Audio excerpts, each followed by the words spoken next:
In the event of a water damage emergency, call PuroClean of Cenla.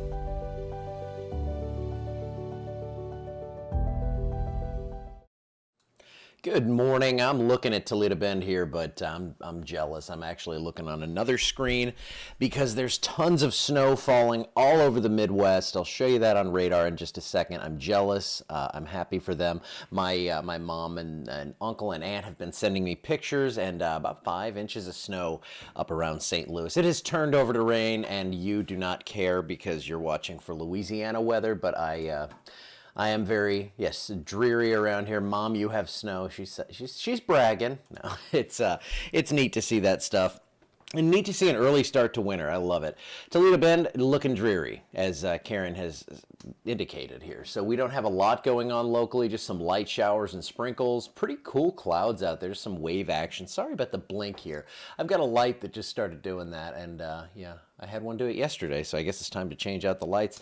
Alexandria, we had some sprinkles this morning, but those are now moving on to the east, and I don't expect much for the day, and I actually don't expect much during the day tomorrow. Looks like a lot of this is coming overnight, but it's not going to be, well, I say it's not going to be severe. I don't want to declare definitively that it won't, because there still is that marginal risk for West Louisiana. I still don't see it happening. 47 degrees, nice and chilly out there this morning, but safely above freezing. It's also breezy, southeasterly winds coming in, gusting up to 20, maybe 30 miles per hour in spots. And you're going to see this front that's going to come down, and it's going to kind of slow as it moves into central Louisiana. And that is going to push across, bringing us showers and thunderstorms overnight. Again, I think we stay below severe limits on this, but look at that northerly flow behind this. That's going to bring in, I think, some really chilly air. We're going to keep the rain around. We're going to keep snow out of here, but it is going to be, it's going to be dreary. It's going to be chilly. And for some reason, again, I'm a very happy person, but I love those gray days where it's like in the 40s and raining, and we've got that for you. 68 degrees today, so it is going to warm up a bit as we have that southerly flow coming in. Here's the marginal risk that I don't see it happening. I'll tell you this. So I'm always up for all kinds of severe weather and everything. I mean, awake all night, whatever.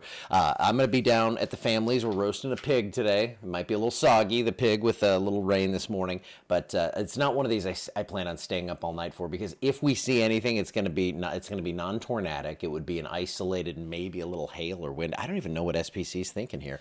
I just don't think it gets into West Louisiana. I think we're going to see a lot of rainfall. So Monday, excessive risk or risk for excessive rainfall. They took it out for today, and I agree. I don't think it's going to be heavy enough for that, but we are going to see a good rainfall, a good several waves of it coming through, and this is what it looks like on the HRRR model. Showers and thunderstorms, again, not impressive, not like something that I look at and think, oh my goodness, this is going to be severe and it's going to cause a lot of property damage or knock your roof off. Yes, I have my Igloo roofing shirt on. It's not going to cause you those kind of issues. And then tomorrow, it's just a dreary day. We're going to see the rain end in the morning, and then it's going to start to take off again by early Monday morning, and we're going to see that rain fill in. And I actually think that's going to be a little bit heavier. I think that second round is, and then the third round even heavier than that.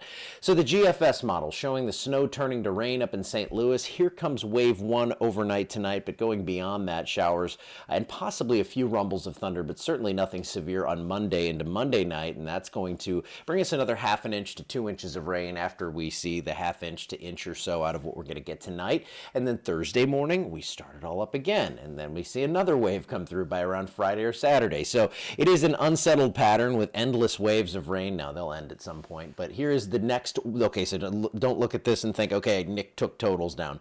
This is just for the first two systems. I think we see about 1 to 3 inches of rain, heaviest totals in the southern part of the area, but when I put this all together with what's going to fall in all 4 rounds, it looks like a solid 3 to 5 inches of rain with isolated higher totals, again, especially over southern parts of our area. So between, like, let's say, Cheneyville and I-10, Lafayette, that area, 4 to 6 inches of rain over the next 7 days. It's not going to all fall at once, so I don't want you to think, you get 2 inches by Monday and you're like, wait, where's the 4 to 6 inches of rain? You got more coming Thursday, Friday, and probably Saturday as well. Temperatures, they get cooler. 58 tomorrow, 46 on Monday. That's a nice day right there. 50 degrees on Tuesday, and Tuesday and Wednesday look dry, so a little break there, and then rain comes back in for Thursday and Friday. Let's take a look beyond this, because we like to just take a general glance, general overview, and again, I see when it blinks, it looks like lightning's in here. It's not. So it looks like we're going to stay pretty active, though I don't see the same clear-cut signal signal in the extended that I saw for what we're seeing right now. I think we could see another round or two of rainfall in that week, and temperatures generally are going to be around where they should be, or perhaps a little bit cooler, I think, over this time frame. So we're getting set up for Christmas. We've booted the 80s out of here. It looks like we're going to be in the 50s and 60s. Good morning, Sammy. Good morning, everyone. I see the comments. I'm going to go like them and do all that stuff. Good morning, Miss Linda. How's it going? But yeah, so plan on lots of rain. Again, drought monitor suggesting that we need it, and I tend to believe that. We have a severe drought over parts of the area, and I think we're going to be able to knock this back a category or two over the next week. So great news there. We don't want to start the warm season in a drought, so let's go ahead and knock this thing out of here and see what we can do there. But that's it for today. Heading down south to go roast a pig. It's already roasting thanks to my brother-in-law, who's awesome at that stuff, and we have a turkey and a ham and everything else going, because we're doing Thanksgiving late. You know, when you have all the family and you're trying to get them all on one day, and it's kind of tough to lock everyone in, we're doing it on Saturday and can't wait. Get down there and eat some good food and hang out with some good people, and I'm sure there will be music being played. That's it for today. I'm out of here. I will I will not have I'm not going to update the 24-hour channel this evening because I will be away. But what will happen is the maps continue on, the 7-day forecast updates, all that stuff is set automatically. So don't worry about that if you need to pop in and get a look at things, or the app or website or all the avenues we have here to check in on the weather. But I hope you have a wonderful day. I will see you back here tomorrow.